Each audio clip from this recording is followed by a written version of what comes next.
திரு செங்கோட்டையன் அவர்கள் அதிமுகவிலிருந்து நீக்கப்பட்டதுக்கு பிறகு தாவேக்காவில் இணைந்து முதல் மாநாடு நேற்று அவருடைய சொந்த தொகுதியில் ஈரோட்டில் நடத்தியிருக்கிறாரு. இப்போ இந்த கொங்கு பெல்ட்டை குறிவைத்து திரு விஜய் அவர்கள் காய் நகர்த்துறாரா அப்படிங்கக்கூடிய ஒரு கேள்வியும் இருக்கு. இது எப்படி நீங்க பாக்குறீங்க? அதாவது நேற்று பேசின அந்த பேச்சில் கூட பார்த்தீங்கன்னா அந்த சினிமா ஸ்கிரிப்ட் தான், இது திமுக இல்லடா, இது டிவி கேடா அப்படின்லாம். அது மிகப்பெரிய ஒரு ஆணவம். அந்த பேச்சை ஆணவ பேச்சாக தான் நம்ம எடுத்துக்க முடியும். ஏன்னா இப்போ இந்த கூட்டத்தால் அதிமுகவுக்கு எதுவும் பின்னடைவு இருக்கா? கிட்டத்தட்ட 39% வாக்குகளை கடந்த சட்டமன்ற தேர்தலில் வாங்கி ஒரு அதிகாரப்பூர்வமாக எதிர்கட்சியாக இருக்கக்கூடிய கட்சியை ஃபீல்டிலே இல்லையே அப்படின்னு சொல்லி இப்போ எல்லோரும் நீங்கள் கூட கேட்டீங்கல்ல, அதிமுகவில் வாங்கிடுவாரா அப்படின்னா அப்புறம் எதுக்கு அவர் பயப்படுறார் அதிமுக கொண்டு? அப்போ செங்கோட்டையினுடைய அந்த நிலைங்கிறது ரொம்ப பரிதாபத்திற்குரிய விஷயமாக தான்.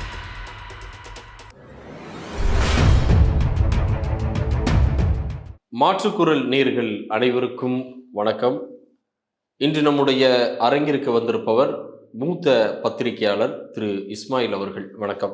வணக்கம். திரு செங்கோட்டையன் அவர்கள் அதிமுகவிலிருந்து நீக்கப்பட்டதுக்கு பிறகு தாவேக்காவில் இணைந்து முதல் மாநாடு நேற்று அவருடைய சொந்த தொகுதியில் ஈரோட்டில் நடத்தியிருக்கிறாரு.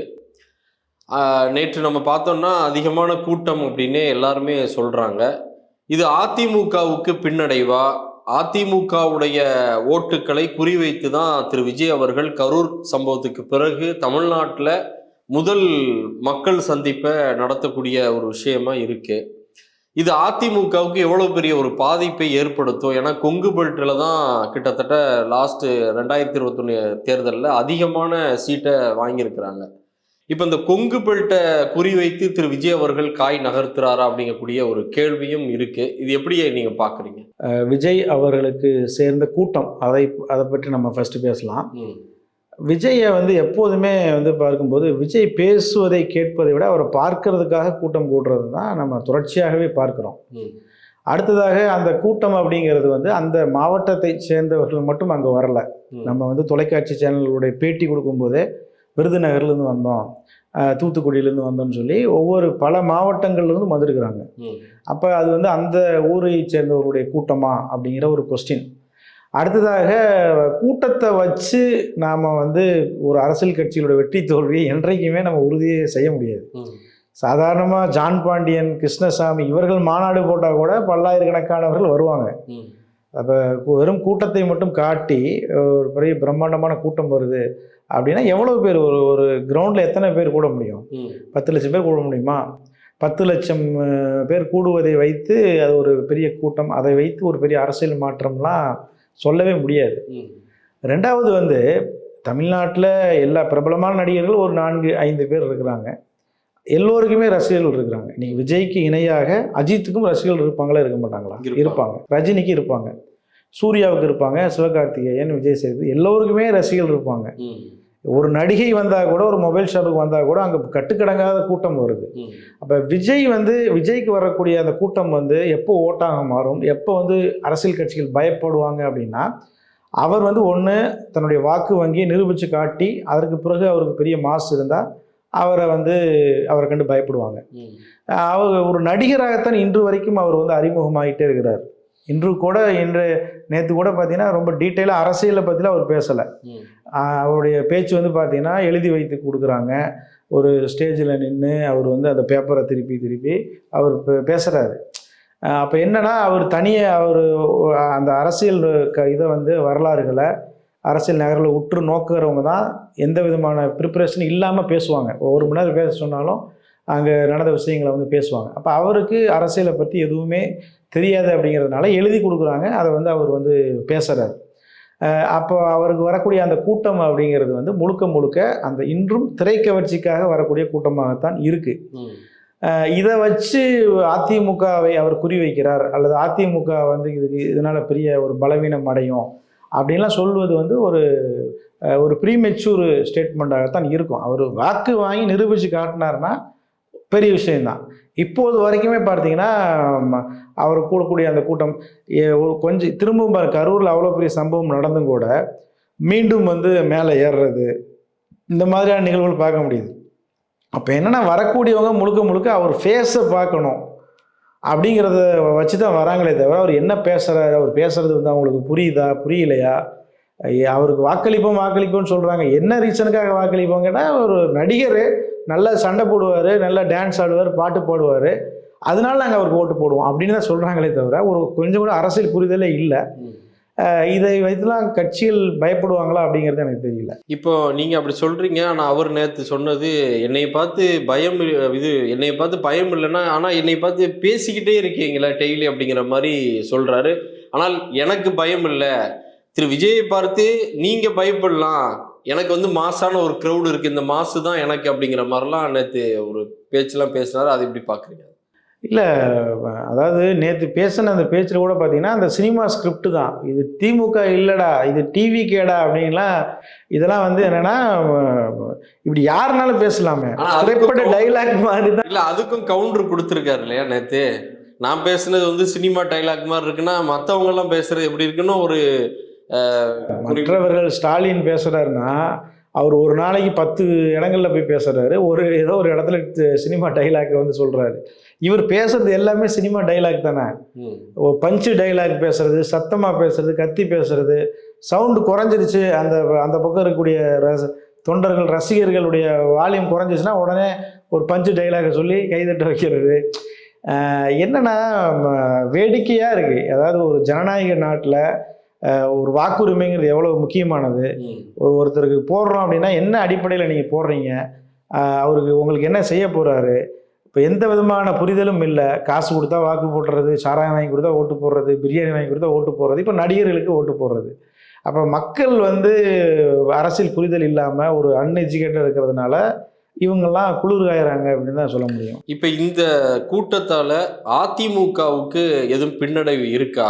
ஏன்னால் அவர் நேற்றே சொல்லும்போது என்ன சொன்னார்னா, நான் ஏன் திமுகவையும் மத்திய பாஜகவை விமர்சனம் பண்ணுறேன் அப்படின்னா, அவங்க ஆளும் கட்சியாக இருக்கிறாங்க, களத்தில் இருக்கிறாங்க. ஆனால் களத்தில் இல்லாத கட்சிகளை பற்றி நான் பேசி டைம் வேஸ்ட் பண்ணுறதுக்கு எனக்கு இது இல்லைங்கிற மாதிரி சொல்கிறாருன்னா, ஒரு பாரம்பரியமான கட்சி அதிமுக, அது தேர்தல் களத்தில் இல்லை, நான் அதை ஒரு இதாகவே பொருட்டாகவே நினைக்கல அப்படிங்கிறத பேசுகிறாரு. ஆனால் அதிமுகவுடைய ஒரு மூல தலைவர்களாக இருக்கக்கூடிய அண்ணாவையும் எம்ஜிஆரையும் திரு விஜய் அவர்கள் ஹைலைட் பண்ணி பேசுகிறாரு. இது அதிமுகவுடைய உறுப்பினர்களுடைய ஓட்டுக்களை வாங்குவதற்காக அப்படின்னு சொல்லப்படுது. நீங்க எப்படி பாக்குறீங்க? அதாவது நான் எப்படின்னா, அவர் வந்து அதிமுகவை சொன்னதாக நான் பார்க்கல, அவர் சீமானை குறிப்பிட்டு சொன்னது மாதிரி தான் நான் பார்க்குறேன். ஏன்னா சீமான் தான் தொடர்ந்து விஜய் வந்து சீண்டி கொண்டே இருக்கிறாரு, அந்த கட்சியை சேர்ந்தவர்கள் சீண்டி கொண்டே இருக்கிறாங்க. ஆனாலும் கூட விஜய் வந்து எதுவுமே பேசுறதில்ல. அவர் வந்து சீமானை தான் சொல்கிறார் அப்படின்னு நான் நினைக்கிறேன். ஒருவேளை அவர் அதிமுகவை சொல்வதாக வைத்து கொண்டோம் அப்படின்னா அது மிகப்பெரிய ஒரு ஆணவம்.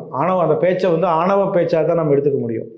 ஏன்னா வந்து கிட்டத்தட்ட 39% வாக்குகளை கடந்த சட்டமன்ற தேர்தலில் வாங்கி ஒரு அதிகாரப்பூர்வமாக எதிர்கட்சியாக இருக்கக்கூடிய கட்சியை ஃபீல்டிலே இல்லையே அப்படின்னு சொல்லி தேர்தலுக்கு களத்துக்கே வராத ஒருத்தர் வந்து சொல்கிறாரு அப்படின்னா அது ஆணவம் தான். அது அப்போ அவர் அதிமுகவை சொல்லியிருக்கிறாரா என்னங்கிறத அவர் தான் சொல்லணும்.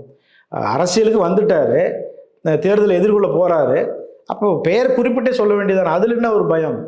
அப்போ அதிமுகவோட கூட்டணி சேர்றதுக்காக ஒருவேளை அதிமுகன்னு பேரை சொல்லிட்டா பின்னால் போய் கூட்டணி சேர முடியாதுன்னு பயப்படுறாரா, இல்லை சீமான பேரை சொல்லிட்டா பின்னால் போய் கூட்டணி சேர முடியாதுன்னு பயப்படுறாரா அப்படிங்கிறத நம்ம அவர்கிட்ட தான் கேட்கணும். அதான் வந்துட்டார், நீங்கள் தைரியமான ஆளாச்சு தான், தைரியமான ஆளுன்னு சொல்கிறீங்கல்ல, அப்போ பெயர் குறிப்பிட்டு விமர்சிக்க வேண்டியது தானே. அதிமுக தான் நான் விமர்சிக்கிறேன், அதிமுக ஃபீல்டில் இல்லை, டிவிக்கே தான் அப்படின்னு தைரியமாக சொல்ல வேண்டியது தானே. உங்களுக்கு இவ்வளோ சப்போர்ட் இருக்குது, நீங்கள் தான் சொல்கிறீங்க என்னை கண்டு நீங்கள் பயப்படுறீங்க, என்கிட்ட தான் ஒன்றும் இல்லையா அப்படியே பயப்படுறீங்க அப்படின்னு சொல்லி ஒரு இதில் சொல்கிறாருல, ஒரு வஞ்ச புகழ்ச்சி அணியில் சொல்கிறாரு. அப்போ என்ன சொல்ல வர்றாரு, நான் பெரிய ஆள் தான் அப்படின்னு தான் சொல்ல வர்றாரு. அப்போ பெரிய ஆள்னா நீங்கள் அதிமுக தைரியம் பெயரை சொல்லி விமர்சிக்க வேண்டியதானே. அவங்கள ஃபீல்டில் இல்லையே, நாம் தமிழர் தான் ஃபீல்டில் இல்லையே, பேரை சொல்லி நீங்கள் 2 பேரும் என் கூட என் தலைமையில் கூட்டணிக்கு வாங்க அப்படின்னு ஒரு வார்த்தை சொல்லிட வேண்டியதானே. ஏன் சொல்லவே மாட்டேங்கிறார் அப்படின்னா கடைசி நேரத்தில் அவர் என்னென்னாலும் பண்ணுவார். அவர் மீது அவருக்கு நம்பிக்கை இல்லை. சீமானாவது தொடர்ந்து இந்த தேர்தல் காலத்தில் நான் தனியாக தான் நிற்பேன், யார் கூட கூட்டணி சேர மாட்டேன்னு சொல்லி வெளிப்படையாக சொல்கிறாருல. அதிமுகவோட திமுகவோட காங்கிரஸோட பிஜேபியோட கூட்டணி இல்லை அப்படிங்கிறத தெளிவாக சொல்கிறாரு. நீங்களும் தெளிவாக சொல்லிட்டு போக வேண்டியது இல்லை. இவர் தெளிவாக தானே சொல்கிறாரு, என்னை முதல்வராக, அதாவது தீர்மானம் போடுறதே விஜய் அவர்களை முதல்வராக ஏற்றுக்கொண்டவர்கள் கூட்டணி. அப்ப அதிமுகவோட கூட்டணின்னு சொல்றாரு. அதிமுக அதை ஏற்றுக்கொண்டா கூட்டணி அப்படிங்கிற. ஆமா, அதிமுக இப்ப எடப்பாடி அவர்கள் வந்து சிஎம் வந்து விஜய் தான் அப்படின்னா அதிமுகவோட கூட்டணி வைக்கிறதுக்கு அவங்க தயாரா இருக்கிற மாதிரி தான் சொல்றாங்க. அப்புறம் ஏன் ஃபீல்டுல இல்லைங்கிற? ஃபீல்டு இல்லாத ஒரு, இவர் சொன்ன டைலாகே நான் சொல்றேன், ஃபீல்டே இல்லாத ஒரு கட்சி கூட நீங்க ஏன் கூட்டணி வைக்கணும்?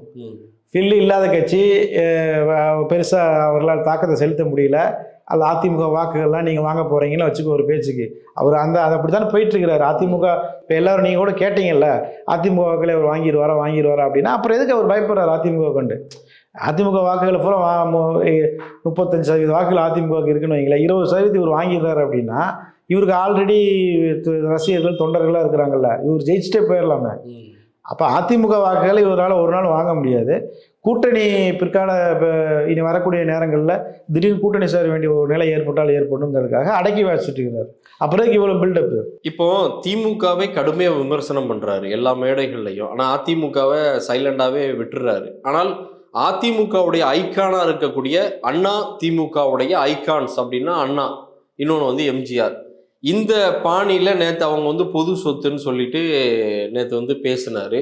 அதே போல் அவருடைய ஸ்டைலு, அந்த கும்பிடுறது எல்லாமே வந்து எம்ஜிஆருடைய அந்த இதை கொண்டு வர்றாரு. அப்படின்னா அதிமுகவுடைய அந்த எம்ஜிஆர் ரசிகர்களுடைய வாக்குகளை வாங்குவதற்கு அது போன்ற வியூகத்தை விஜய் வகுக்காரா? ஆமாம், ஜெயலலிதா அவர்களையும் கூட புகழ்ந்து பேசியிருக்காருல்ல. ஜெயலலிதா அவர்களையும் பேசிட்டு இருக்கிறாரு, கருணாநிதி இவங்க எம்ஜிஆரையும் பேசிட்டு இருக்காரு. அதுக்கு முன்பு அண்ணாவை வந்து சொன்னார், நேற்று பெரியாரை சொல்லியிருக்கிறாரு. ஒரு பக்கம் திமுக சைடில் உள்ள வாக்குகளை வாங்கணும், பெரியார் அண்ணாவை சொல்லி வாங்கணும், இன்னொரு பக்கம் எம்ஜிஆர் ஜெயலலிதா அவங்கள சொல்லி இந்த பக்கமும் வாங்கணும் அப்படிங்கிற ஒரு ஸ்ட்ராட்டஜி அவர் வகுக்கிறாரு. அது எந்த அளவுக்கு சக்ஸஸ் ஆகும் அப்படிங்கிறத நம்ம பொறுத்து இருந்தால் பார்க்கணும். இப்போ திரு செங்கோட்டையன் அவர்களுடைய அந்த மாநாட்டில் நேற்று அந்த சட்டப்பையிலே வந்து ஜெயலலிதா அம்மையாருடைய படங்கள்லாம் வச்சுருந்தாரு. ஆனால் அதே மேடையில் திரு விஜய் அவர்கள் பேசும்போது ஊழலுக்கு எதிரான கட்சி நாங்கள் அப்படின்னு சொல்கிறாரு. அதே போல் குடும்ப அரசியலுக்கு எதிரான கட்சி அப்படின்லாம் சொல்கிறாரு. இது எப்படி பார்க்குறீங்க? விஜய் ஒரு வாரிசு நடிகர் தானே, இவர் குடும்ப அரசியலை பற்றி இவருக்கு பேசுகிறதுக்கு என்ன இருக்குது? அவரே அவங்க அப்பா பெரிய டைரக்டராக இருக்க போய் அவர் விஜயகாந்த் கூட வந்து தம்பியெல்லாம் நடித்து வந்திருக்கிறாரு. அடுத்து வந்து அவருக்கு வாரிசு இருக்குது. அந்த இவர் வந்து அரசியலில் தொடர்ந்து நீடித்து இவர் முதலமைச்சர்லாம் ஒருவேளை ஆனார்னா தான் இவர் தெரியும் வாரிசு அரசியலில் இவர் எவ்வளோ தூரம் ஃபாலோ பண்ண போகிறாருங்கிறது நமக்கு தெரியும். ஒன்று. அடுத்ததாக செங்கோட்டையனுடைய நிலைமை நேற்று பார்க்கும்போது கொஞ்சம் ரொம்ப பரிதாபமாக தான் இருந்துச்சு. நாஞ்சில் சம்பத்து கூட பரவாயில்ல, நல்ல வேளை வரலை அவர். செங்கோட்டையன் பார்த்தீங்கன்னு சொன்னால் விஜய் பேசுகிற மைக்கில் போய் பேச ஆரம்பிச்சோன்னா அவரை வந்து போங்க அந்த பக்கம்னு சொல்லி தள்ளி விடுற அந்த காட்சிகளை நம்ம வந்து பார்த்தோம். பையில் வந்து ஜெயலலிதா அவர்கள் புகைப்படத்தை வச்சு கொண்டு பேசுகிறாரு. எனக்கு தெரிஞ்சு ரொம்ப நாளைக்கு அவர் அந்த புகைப்படத்தை வைக்க மாட்டார். அந்த கட்சியில் நீடிக்கணும்னு அவர் ஆசைப்பட்டார்னா கொஞ்ச நாள்லேயே மாற்றிட்டு விஜய் ஃபோட்டோவை வச்சுருவார். செங்கோட்டையனுக்கு தனிப்பட்ட முறையில் இது அவருடைய கேரியரில் பெரிய தோல்வி தான் அவருக்கு. ஏன்னா 45 வருஷமாக ஒரு கட்சியில் இருந்து பலந்துன்னு கொட்டை போட்டாச்சு. இன்றைக்கி வந்து அவர் தனியாக கூட ஓபிஎஸ் மாதிரி டிடிவி மாதிரி தனியாக கூட போயிருக்கலாம். ஒரு 3வது கட்சியில் போய் வந்து அவர் சேர்றாரு. நாளைக்கு விஜய் எவ்வளோ நாளைக்கு வந்து இதெல்லாம் இந்த மாதிரி ஸ்பீச்லாம் அவர் பேசுவார்னு சொல்ல முடியாது. நாளைக்கு திடீர்னு ஜெயலலிதா கூட அவர் விமர்சிக்கிறது கூட வாய்ப்புகள் இருக்குது. இன்றைக்கி வந்து ஆதரவாக பேசுகிறாரு, நாளைக்கு அரசியல் நிலைப்பாடுகள் மாறும்போது அவர் எப்படினாலும் பேசுவார். அப்போ செங்கோட்டையினுடைய அந்த நிலைங்கிறது ரொம்ப பரிதாபத்திற்குரிய விஷயமாக தான் பார்க்க முடியுது. இப்போ நேற்று அந்த பேச்சில் அவர் சொல்லும்போது அண்ணன் செங்கோட்டையனை போன்று இன்னும் பலர் வர இருக்கிறார்கள், அவர்களுக்கான முக்கியத்துவம் கொடுக்கப்படும் அப்படின்னு சொல்கிறார். அந்த இன்னும் சில அப்படின்னா யார் அவர் குறிப்பிடுறாரு? பல பேர் இப்போ நாஞ்சில் சம்பத்து போய் சேர்ந்துருக்கிறாரு. இதே போல் திமுகவிலும் அதிமுக அதிருப்தியில் பல பேர் இருப்பாங்க. அப்படி யாரெல்லாம் சேர போகிறாங்கன்னு பொறுத்தவரை விஜய் வந்து ஒரு பெரிய சினிமா ஸ்டாரு. அவர் கட்சியில் போய் சேர்ந்தோம்னா அவர் நேரில் போய் பார்த்து ஒரு ஃபோட்டோ எடுக்கலாம், ஃபேமிலியெலாம் கூட்டிகிட்டு போய் அறிமுகப்படுத்தலாம் அப்படிங்கிறதுக்காகவே நிறையா பேர் போய் சேருவாங்க. அதை பொறுத்து தான் பார்க்கணும் என்ன நடக்குது அப்படின்னு. உங்களுடைய நேரத்தையும் கருத்துக்களையும் பகிர்ந்து கொண்டதுக்கு ரொம்ப நன்றி. ரொம்ப நன்றி.